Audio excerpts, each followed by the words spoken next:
ছাত্র দল যুব দল এগুলার কথা বলে লাভ নাই। এগুলা বাংলাদেশের এগুলার চ্যাপ্টার শেষ। এগুলা মানুষের কাছে আর যাইতে পারবে না। এরা সন্ত্রাসী কার্যক্রম সব কিছু করে বেড়ায় সব জায়গায়। এদেরকে আল্লাহ রহম করুক এবং আমরা আশা করবো যে ওরা মাদক থেকে দূরে থাকতে। আমি তো খুবই আশ্চর্য হয়েছি ঢাকা ভার্সিটির ক্যাম্পাসে গিয়ে এটা কি উনি কি দায়িত্ব নিয়েছে যে কেরু কোম্পানিকে প্রফিটেবল করার? আমরা শুনেছি কেরু কোম্পানি নাকি প্রফিটেবল হচ্ছে। কারা এগুলা খাচ্ছে এটা এতদিন খুঁজে পায় নাই, এখন তো আজকে খুঁজে পাইছে। মাদক সম্রাট, মাদক সম্রাটকে 12 তারিখে ভোট দিয়ে প্রতিহত করুন আপনারা। সে একদিকে চাঁদাবাজ সম্রাট, দুর্নীতির সম্রাট এবং দখলদারিত্বের সম্রাট। এখন তার নামের সাথে নতুন যুগে যুক্ত হয়েছে মাদক সম্রাট। এই মাদক সম্রাটকে আমরা দেখে নিব ইনশাআল্লাহ।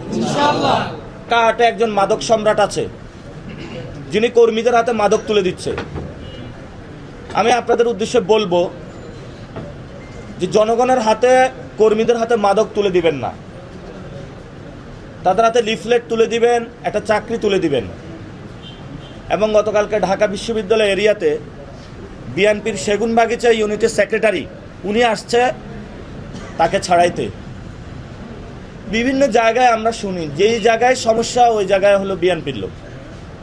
তা আশা করছিলাম ওনারা ভালো হয়ে যাবে, কিন্তু লেজ তো আর ঠিক হয় না। যতই সোজা করার চেষ্টা করা হয় এগুলাকে সোজা করা যাচ্ছে না। 12 তারিখে বাংলাদেশের মানুষকে বলবো আপনারা ভোট দিয়ে এদের লেজটা সোজা করে দিবেন। এবং সাথে সাথে আমরা আশাবাদী 11 দলীয় জোট সরকার গঠন করবে।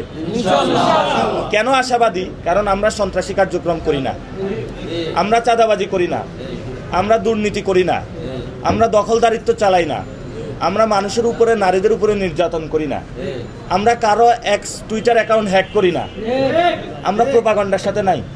আমরা একটি সুন্দর বাংলাদেশ চাই। আমরা ইনশাআল্লাহ এটাও কমিটমেন্ট দিচ্ছি, আমাদের কেউ কেন্দ্র দখলে যাবে না, আমাদের কেউ ইলেকশন ইঞ্জিনিয়ারিংয়ে যাবে না। প্রশাসনের ভাইদেরকে বলবো আপনারা নিউট্রাল থাকবেন। নিউট্রাল থাকার পরে জনগণ যাকে ভোট দিয়ে নির্বাচিত করবে উনি ইনশাআল্লাহ বিজয়ী হয়ে রাষ্ট্র পরিচালনার দায়িত্ব গ্রহণ করবেন। এবং আমরা ঢাকা 8-এ গ্যাসের সমস্যা রয়েছে, পানির সমস্যা রয়েছে, এটা সমাধান করব। মাদক সমস্যা রয়েছে, সমাধান করব। এখানে হলে বাড়িওয়ালা ভাই আছেন, বাড়িওয়ালা ভাইরা অনেক সমস্যা রয়েছে। বুশ না দিলে পানি আসে না, গ্যাসের লাইন পায় না, আমরা এটা বন্ধ করব। এবং সাথে সাথে এখানে নারীরা অনেক হেনস্থার শিকার হন, আমরা সেটা বন্ধ করব। আমরা ঢাকা 8কে ইনশাল্লাহ যানজট মুক্ত করব। এবং এখানে সরকারি চাকরিজীবী যারা রয়েছে তাদের জন্য ভালো আবাসস্থান, খাদ্য, বাসস্থানের আমরা চিকিৎসা নিশ্চিত করব। নারীদের জন্য ওয়ার্ড ভিত্তিক সব জায়গায় কমিউনিটি হেলথ সার্ভিস চালু করব, যাতে প্রসূতি মায়েরা এবং তাদের যে মায়েদের বাচ্চা রয়েছে তারা সহজে চিকিৎসা সুবিধা গ্রহণ করতে পারে।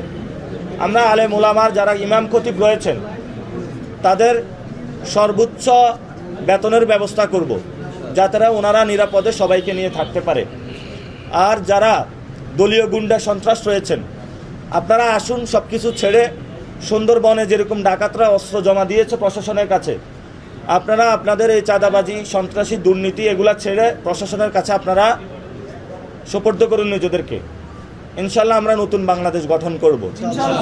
বিএনপির অনেক ভাই, নেতা কর্মী যারা আছেন নির্যাতিত, নিপীড়িত, এখন আবার এই দলের কাছেও নির্যাতিত, নিপীড়িত হচ্ছেন, ভয় নাই, আমরা আছি। আপনি আমাদের সাথে আসুন, আমরা ইনশাল্লাহ একসাথে ভালো রাজনীতি করব। অনেক জুলাই যোদ্ধা রয়েছেন যারা হলো আমরা আপনাদেরকে টাচ করতে পারি নাই, পৌঁছতে পারি নাই বিভিন্ন ব্যস্ততার কারণে। আপনারা আসুন, ইনশাল্লাহ আমরা ঐক্যবদ্ধভাবে কাজ করব।